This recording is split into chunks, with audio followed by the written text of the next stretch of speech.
Good morning, afternoon. We're going to start in a couple minutes, but I just want you to be aware we have a QR code because we don't yet have a beautiful, enormous screen, but I hear from Jaramillo that we're about to have one. And so we will have a little bit of data and a little bit of images that you won't be able to see on this, and so it might be easier on your cell phone.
All right, we're ready to go. Good afternoon, everyone. Welcome to our first Kindred Spirits for the spring semester.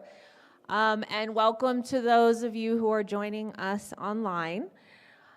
Today we're going to be hearing from Dr. Erin Montoya and Sarah Noller, and the topic is nesting, mentoring, intersectional approaches to community. So before I turn it over to our presenters, I just want to also point out that we will be having our second Kindred Spirits next Monday, and that title of that presentation is Language, Power, and Justice, an Introduction to Linguistic Justice and Linguistic Racism. All of our Kindred Spirits are being live streamed, and you can access them through the link that I emailed yesterday to all of campus and to students.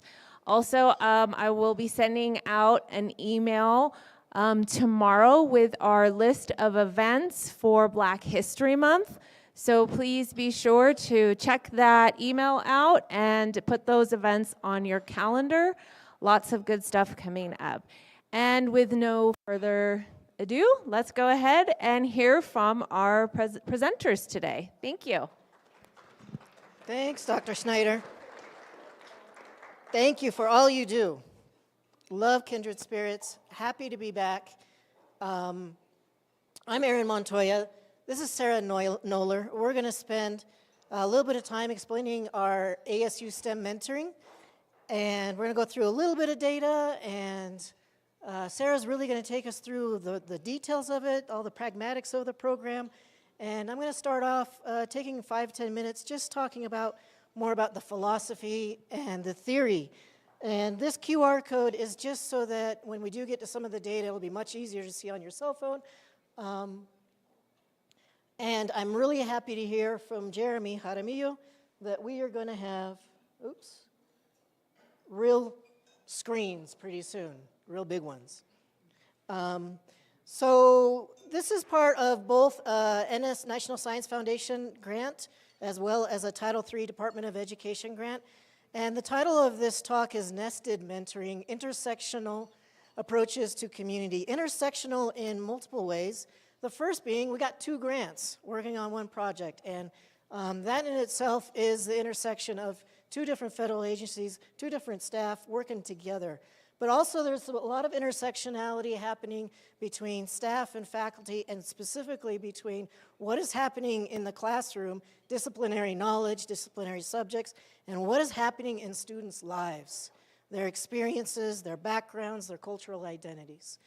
So that's just to explain a little bit of this intersectional approaches to community. When I first came in December of 2019, I was very happy to work with a small group that has now expanded into a huge group of collaborators. And we had Christy, and we had Benita, and at the time, Christy Duran, and we got together and we're thinking, okay, we got to do this mentoring thing, particularly that Tani had worked out in the grant. And the model for mentoring here and nationally really is what we see at camp and TRIO, SSS. Those are the models for mentoring that we know really work well. They're tight communities, they're small, there's a lot of funding behind them in order to get a cohort of people involved in mentoring. That's not what we had. We didn't have the resources to do that, and intellectually we wanted to do something different. We wanted to do something that was really tied to the sciences, and that was very important to us.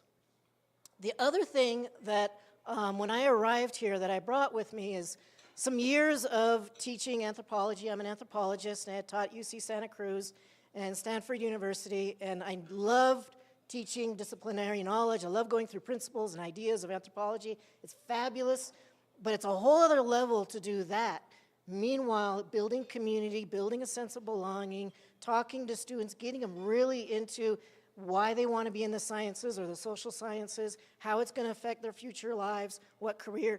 Doing all that and teaching subject matter is a whole other level.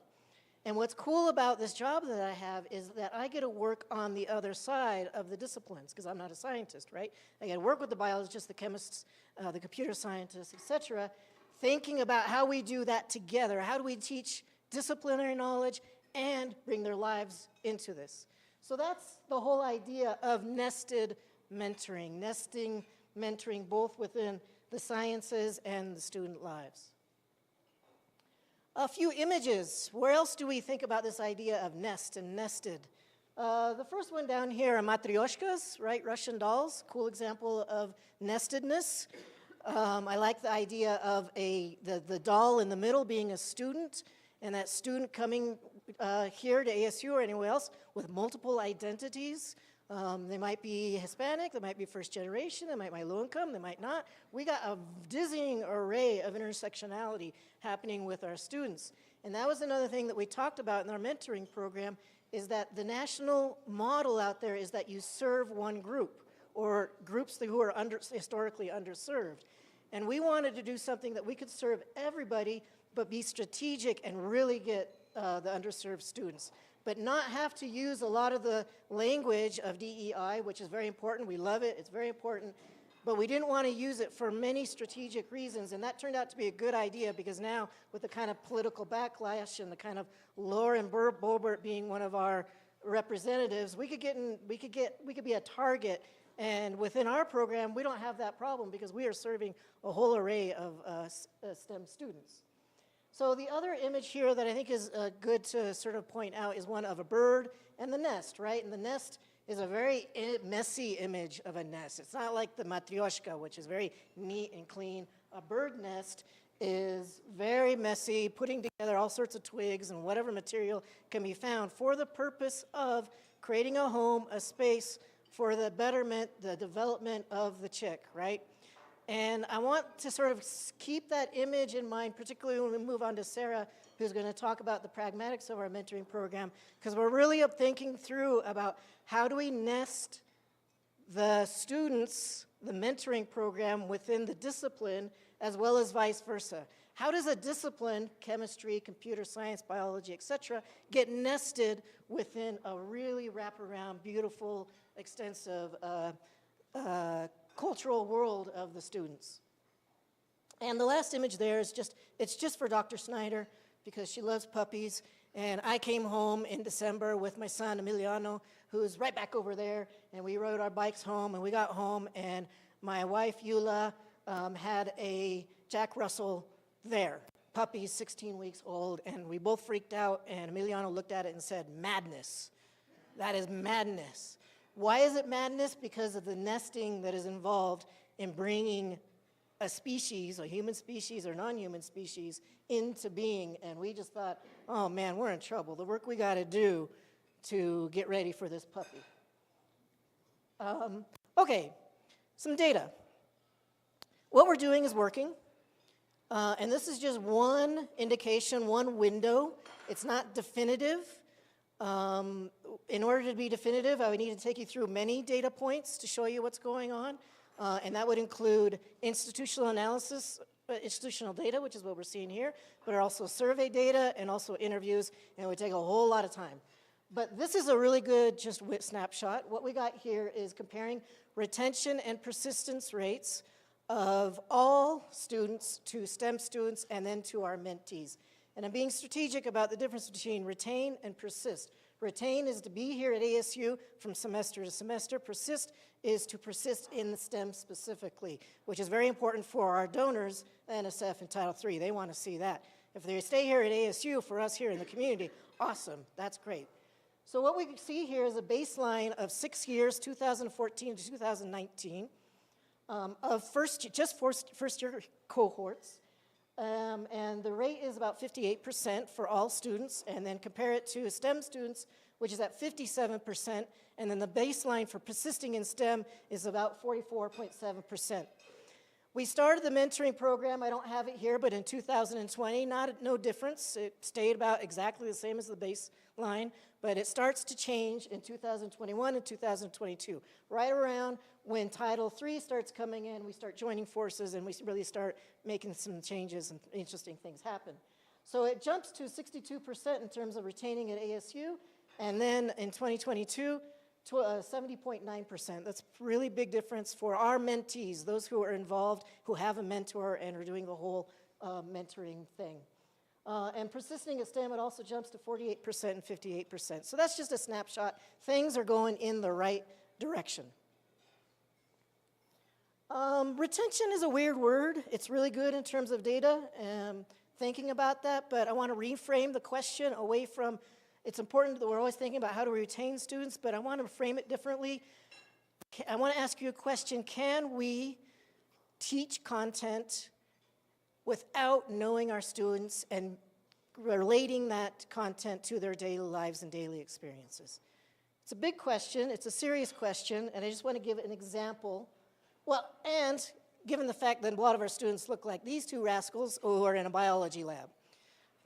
Beautiful pictures, this is one of my favorite ones of a very typical biology lab. Love these guys, they're great. And they're not looking at their phones, they're doing calculations. So an example of what I mean by knowing thyself and teaching the content. Maggie McCleskey is one mentor. All our mentors go through a process of telling stories about themselves, and stories being about their past experiences, their family, where they're from, cultural identity, struggles, aspirations, a lot. And they all have to get to the disciplinary knowledge that they're learning and they're gaining. And especially if they connect it to research and internships, even better. So here's an example of Maggie, who's on the cross-country team. Her motivation for being at ASU is cross-country, and that's what she wants to do as a career, sports medicine. But she also found out that she loves to learn about ATP, ADP. You know, those lipids and proteins that go between cells and blah, blah, blah, blah, blah. I'm an anthropologist, I can't explain it, she can. But it has to do with the energy that she has to run, and learning it conceptually, she really loves being able to articulate that in her future to her clients. So that's what I mean. Can we teach content without getting down and dirty and understanding what our students really want, what they need? Well, educational theorists are really clear about this. You can't. Teaching content, you got to know the students really well. Now that's difficult because we're in a limitation of an institution with limited resources. I know, but I just want to point out two theorists, and also Curtis Garcia, who's one of my favorite theorists here. He's our local theorist. I don't think he's here. I wanted to embarrass him. But also, I love Laura Rendon and Gloria Ladson-Billings because they talk a lot about the difference between spaces, educational and community spaces. One being this very individuated, and one being culturally integrated framework. An individuated setting is what I'm doing right now. I'm lecturing, you're sitting, you're looking at me, I'm talking abstractly, I have data, blah, blah, blah, nobody's moving, maybe you're listening, maybe you're not. That's individuated. That's very different than a culturally integrated framework, which could be, just to give some examples, going to church, where you feel a connection to the community who you're with, where you feel a connection to a higher being maybe. Doing athletics, going and playing soccer, where you're moving your body, it's all about the teamwork, it's all about the collaboration. Dancing, great example of a culturally integrated framework, especially in Africa where I did my own work. In Africa, it is all about, when you dance, it is about demonstrating to your community how you can move. And that's how I show you that I am a skilled person in this community and that we can create harmony and social integration through moving together and elations and aesthetic elevation. It's a wonderful thing. That is a culturally integrated model. That is what we do very little of at a university, which is okay because we're all about disciplinary knowledge, which has to go through an individuated process. I'm not saying it's not great. It's great. It's just that it's hard for our students. That's all. It's hard. And so we got to think about how to do it. And fortunately, we have our own Paulo Freires here at the university. We have Umesh Bhattrai, we have Chaya Lahiri, we have David Berlatis, and others. These are three who are really working hard and sharing with the rest of the STEM faculty what they're doing in terms of interventions in this area of creating more culturally integrated frameworks. The biggest one are the CURES, that is course-based research. That's providing 2 weeks of time where they're going through and they're asking questions about the water system in the San Luis Valley. And it's more all about discovery, it's all about iteration, a very different setting. So they're all doing that. They're also all doing equity indices to see where the gaps are in the social demographics and performance in their classrooms. And then they're individually doing a really interesting thing like looking at increasing low-stakes exams and exercises, think, pair, share exercises, iteration and scaffolding of key concepts, which Lahiri is doing. Think, same concept, different spaces, different contexts, so that they can understand it, the geoscience. David Berlatis is really thinking about discussing metacognition with students, how do they learn, and really bumping up independent projects. So that's just to say we got some good stuff in terms of cultural frameworks, culturally integrated frameworks, but it's hard, and it can't be done alone. It's too much to be done just on faculty because they're also juggling having to do the disciplinary knowledge.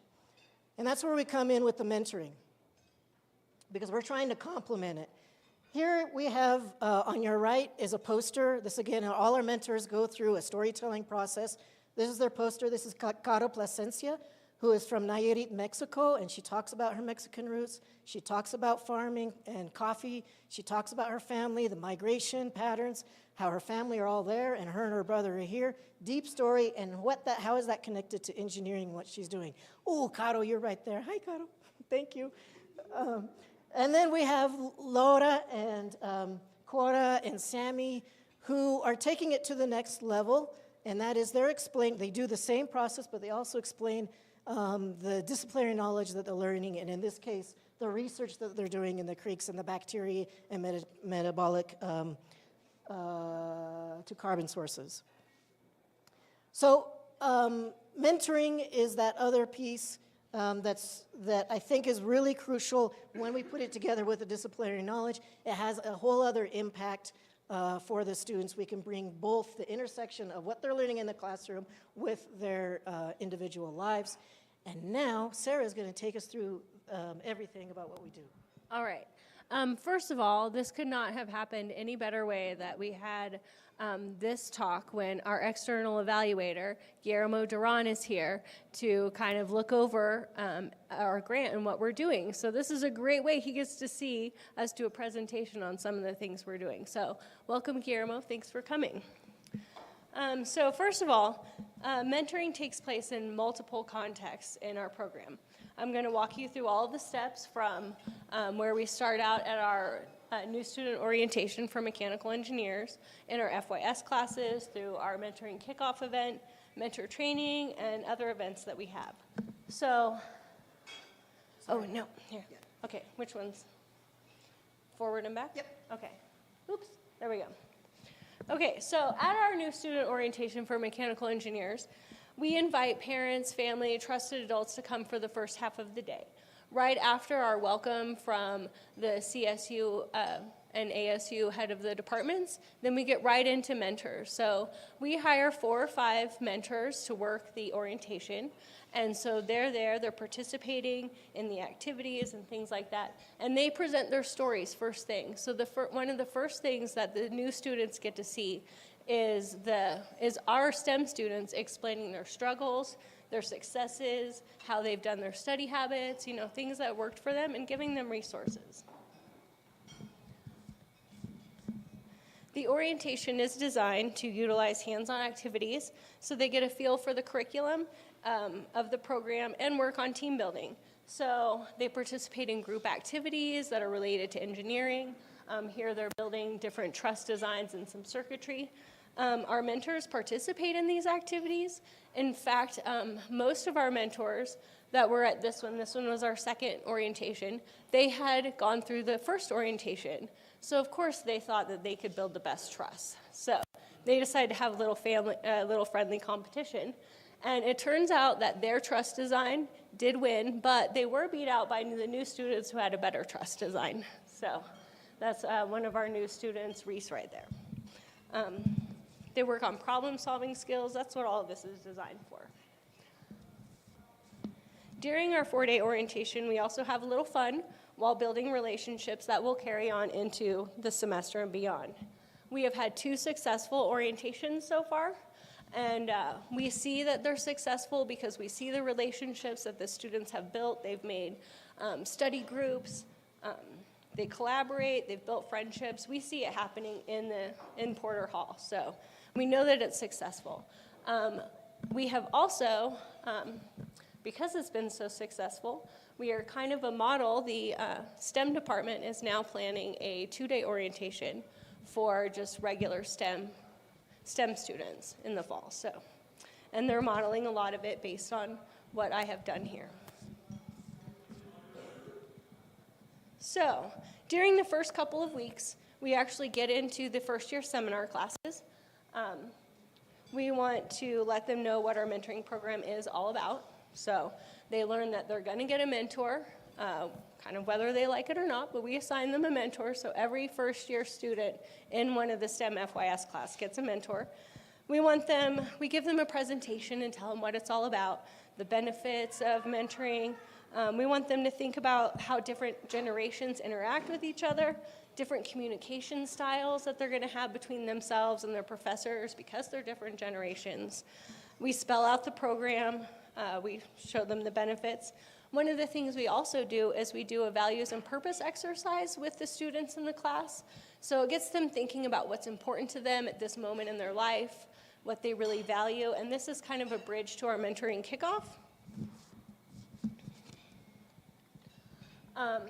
Also, during one of our sessions, we asked the students to think about some of the behaviors, values, beliefs that represent their generation. What kind of big events happened for them and what were those effects. So these are some of the things that they came up with. We were writing them on the board. So Gen Z, COVID was a huge impact, and it was a big event that happened during their lives. The recession, financial housing crisis, these are some of the things that they came up with that were big events. And then the effects that they had on them were they feel more isolated, they're less social. These were the things that they were coming up with. So our mentoring program is really designed to kind of help mitigate some of these effects. Okay, so now we get to our mentoring kickoff. So the students have done the pre-work, kind of learning about themselves and what they value.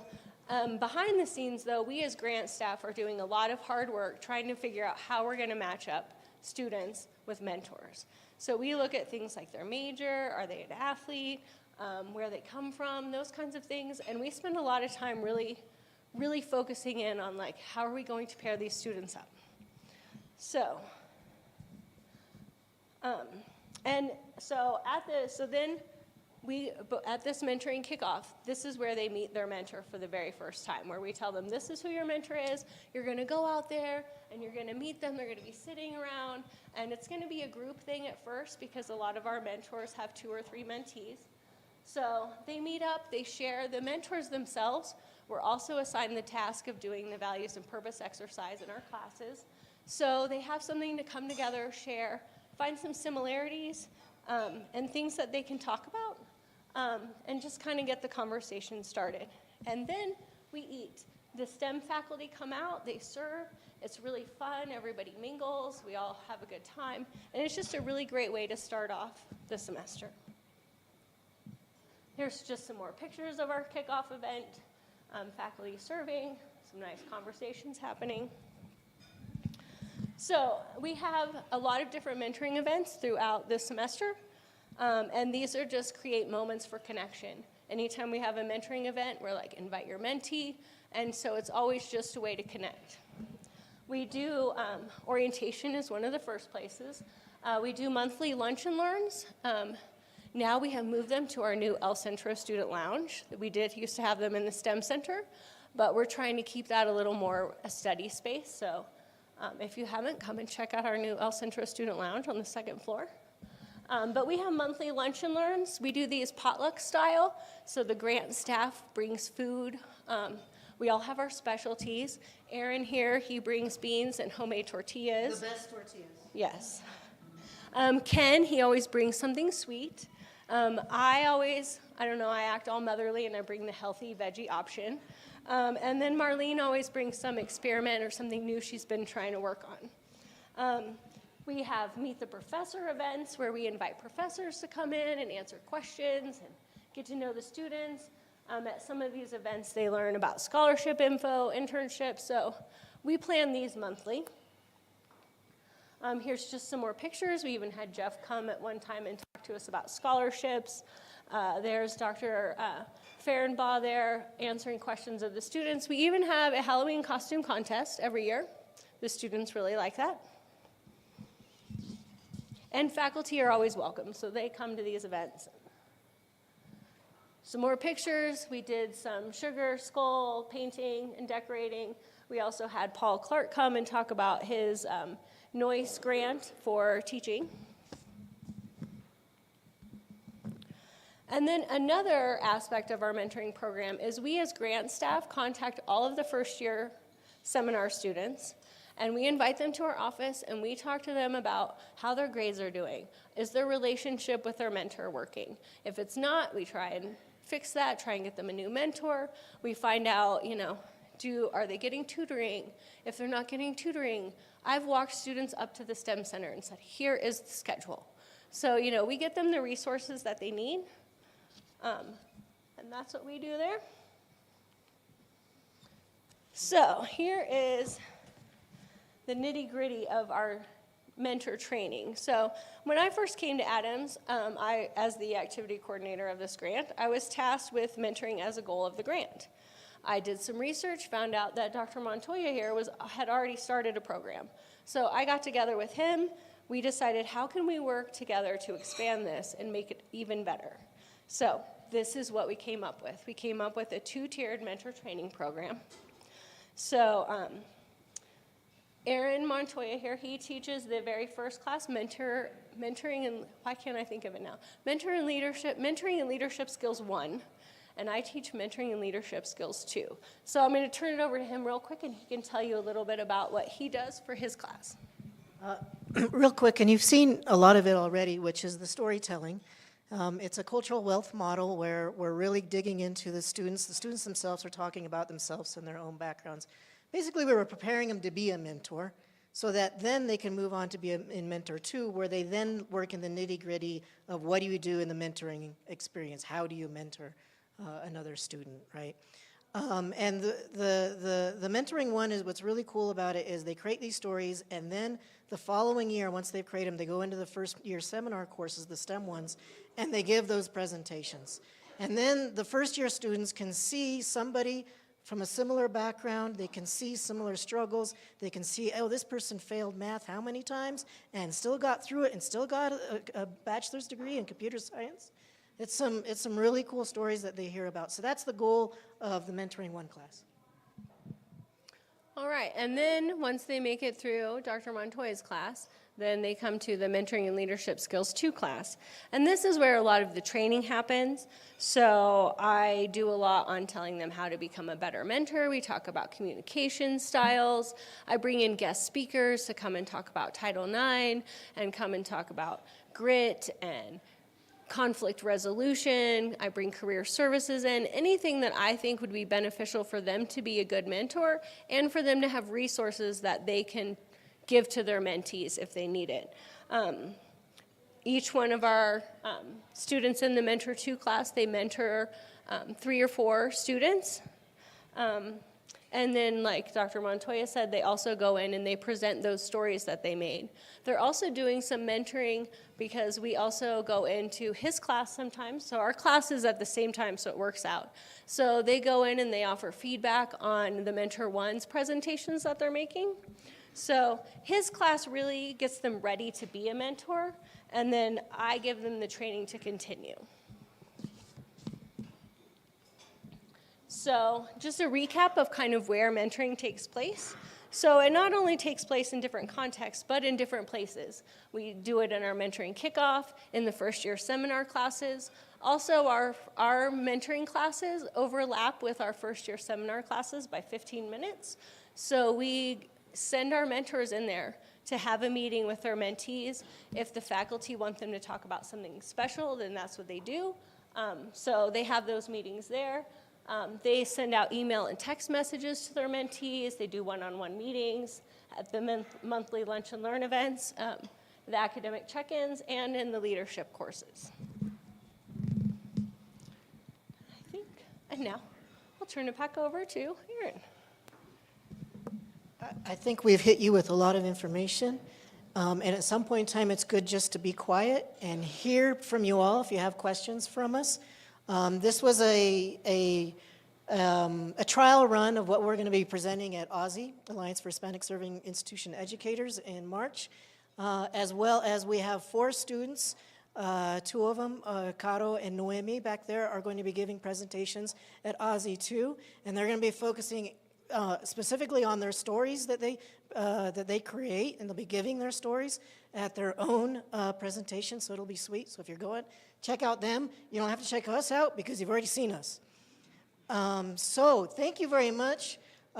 Please, if you have more detailed questions, please contact us, and we are happy to sit down and chat. But let's break right now and digest and in 2 ways, you know. And if you have questions, please ask us. Thank you.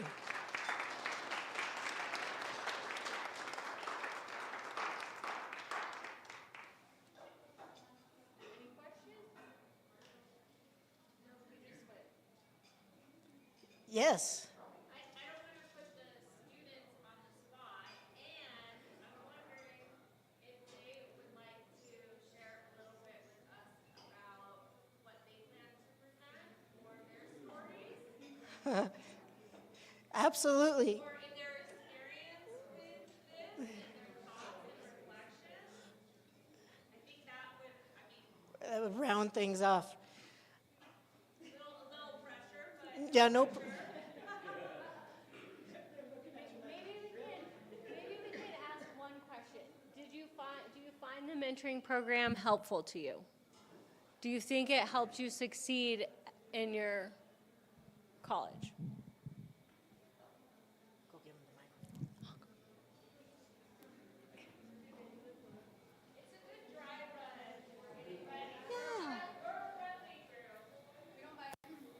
Yes, no? No, I don't want to talk. Just say yes. Yes.